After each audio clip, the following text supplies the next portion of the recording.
Students, अभी तक हम लूप कंट्रोल स्ट्रक्चर पढ़ रहे थे और लूप कंट्रोल स्ट्रक्चर में हमने पहला स्ट्रक्चर पढ़ा था for statement.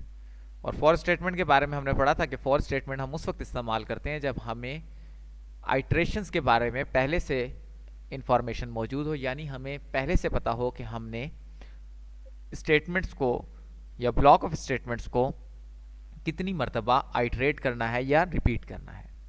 But students, programming में सम टाइम ऐसा भी होता है, ऐसी सिचुएशंस भी आती हैं कि हमें पहले से एडवांस में ये पता नहीं होता कि हमने एक स्टेटमेंट या ब्लॉक ऑफ स्टेटमेंट को कितनी मरतबा रिपीट करना है, बल्कि हम उस वक्त तक रिपीटिशन करते रहते हैं, हम उस वक्त तक आइट्रेशन करते रहते हैं जब तक कि कोई ख़ास कंडीशन फुलफिल ना हो जाए। और अगर प्रोग्रामिंग में कोई ऐसी सिचुएशन आए तो फिर हम जिस लूप स्ट्रक्चर का इस्तेमाल करते हैं वो लूप स्ट्रक्चर होता है व्हाइल स्टेटमेंट। तो आइए व्हाइल स्टेटमेंट के बारे में पढ़ते हैं और व्हाइल स्टेटमेंट के फ्लो चार्ट की जानिब चलते हैं। व्हाइल लूप, जैसा कि आप जानते हैं कि सबसे पहले स्टार्ट होगा। स्टार्ट होते ही इसके अंदर कंडीशन आ जाती है, यानी लूप वेरिएबल पे कंडीशन लगी होती है और वो कंडीशन बार बार चेक होती रहती है। और जब तक ये कंडीशन ट्रू रहती है उस वक्त तक टास्क परफॉर्म होता है। टास्क परफॉर्म होने के फौरन बाद वो वापस कंडीशन पे आ जाता है और कंडीशन दोबारा चेक होती है, और अगर कंडीशन इस बार फिर ट्रू हुई तो टास्क फिर परफॉर्म होगा, फिर अगेन ये वापस आएगा। और जब तक ये कंडीशन ट्रू रहेगी तब तक ये टास्क बार बार परफॉर्म होता रहेगा, यानी लूप आइटरेट करता रहेगा। और जैसे ही कंडीशन फेल हो गई, फॉल्स हुई, फौरन उसी वक्त लूप जो है वो आपका एंड कर जाएगा। ये होता है व्हाइल लूप। आइए मजीद देखते हैं इसके बारे में कि the while statement is used to implement repetition structure when the number of iterations is not known in advance, यानी जब हमें पहले से मालूम नहीं होता कि आइट्रेशंस कितनी होंगी या रिपीटिशन कितनी मरतबा हमें करनी होगी। अगर ये हमें एडवांस में पता ना हो, पहले से पता ना हो, तो हम व्हाइल स्टेटमेंट का इस्तेमाल करते हैं। The repetition continues until and unless the test condition remains true, जब तक कंडीशन ट्रू रहेगी उस वक्त तक रिपीटिशन परफॉर्म होती रहेगी, और जैसे ही कंडीशन फेल होगी फौरन उसी वक्त लूप एग्जिट कर जाएगा।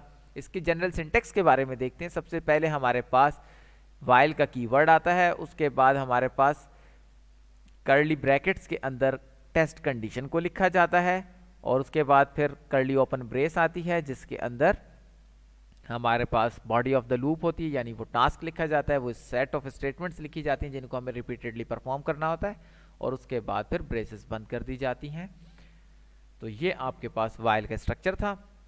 मजीद व्हाइल के बारे में देखते हैं। When a while statement is executed the computer first evaluates the condition. होता क्या है व्हाइल में कि जैसे ही व्हाइल स्टेटमेंट एग्जीक्यूट होती है तो सबसे पहले टेस्ट कंडीशन को इवेल्युएट किया जाता है, यानी सबसे पहले यहाँ पे कंडीशन चेक होती है। लेट्स सपोज मैं अगर यहाँ पे कंडीशन लिख दूं कि while k is less than 5, तो अब मैंने तो यहाँ कंडीशन लिखी, लेकिन याद रखिए कि स्टूडेंट्स कि यहाँ पे k लेस देन 5 है।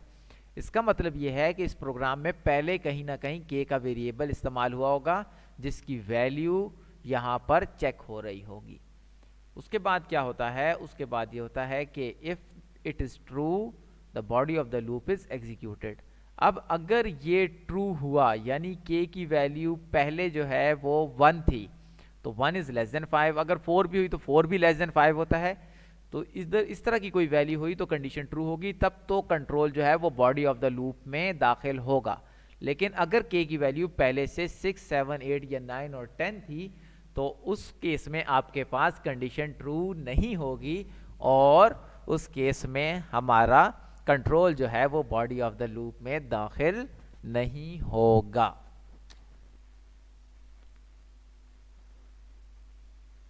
After the execution of the body of the loop, the test condition is again evaluated, and if it is true, the body of the loop is executed once again.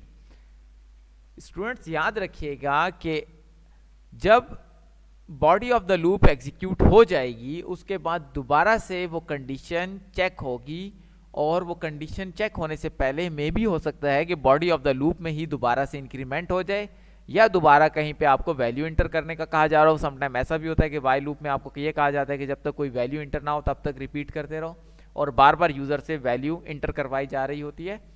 तो जब तक वो condition दोबारा check होगी और अगर condition दोबारा true हुई तो बॉडी ऑफ द लूप दोबारा एग्जीक्यूट होगी, और ये काम उस वक्त तक होता रहेगा जब तक कि कंडीशन फॉल्स नहीं हो जाती, चाहे वो पहली मरतबा फॉल्स हो, चाहे वो 100 आइट्रेशंस के बाद हो, चाहे 5 आइट्रेशंस के बाद हो, ये हमें पहले से पता नहीं होता। लेकिन जब तक फॉल्स नहीं होगी कंडीशन, उस वक्त तक body of the loop repeat होती रहेगी, एग्जीक्यूट होती रहेगी। व्हेन इट बिकम्स फॉल्स, जब ये फॉल्स हो जाती है, the control is transfer to the first statement following the end of the loop, यानी लूप एंड हो जाता है, लूप खत्म हो जाता है, और लूप के बाद जो भी स्टेटमेंट लिखी होती है उस पर कंट्रोल ट्रांसफर हो जाता है। स्टूडेंट्स ये बात नोट कर लीजिएगा कि बॉडी ऑफ द लूप में हैव वन और more statements, body of the loop में एक या एक से ज़्यादा स्टेटमेंट्स हो सकती हैं, लेकिन अगर एक स्टेटमेंट हो तो ब्रेसेस का लगाना ज़रूरी नहीं है। ये हमारे पास व्हाइल स्टेटमेंट का स्ट्रक्चर था। इस पर एग्जाम्पल्स लेकर हम अगले लेक्चर में आपके सामने ज़रूर हाजिर होंगे। तब तक के लिए अपना ख्याल रखिएगा।